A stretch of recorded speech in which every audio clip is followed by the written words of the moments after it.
ஆசீர்வாதத்துடன் இன்றைக்கு புது நன்மை விழா நாயகர்களாகிய மேனியல் மெக்கல் அவர்களுக்கும் கேப்டன் பேரே ஒருத்தருக்கு விஜயராஜ் அவர்களுக்கும் கேப்டன் சார்பாகவும் நமது கழகத்தின் சார்பாகவும் மனப்பூர்வமான வாழ்த்துக்களை இந்த நேரத்தில் நாம் தெரிவித்துக் கொள்வதில் உண்மையிலேயே மிக்க மகிழ்ச்சி அடைகிறேன்.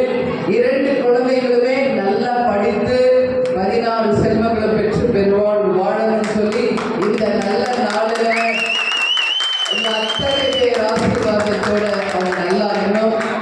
ஜீசஸ் அருளாலும் நிச்சயமாக இங்கு கூடியிருக்கும் உங்கள் நல்ல உள்ளங்களாலும் அவர்கள் எல்லா வளமும் பெற்று சிறப்பாக வாழ வேண்டும் என்று கேட்கிறேன். நம்ம மாவட்ட செயலாளர் அனகை முருகேசன் அவர்களுக்கும் நமது பம்மல்ராஜ் அவர்களுக்கும் இந்த விழாவிலே வந்திருக்கும் சரவணன், செல்வம், ஜெபஸ்ரீ, நாகராஜ், ஜெயபிரகாஷ், கனகராஜ்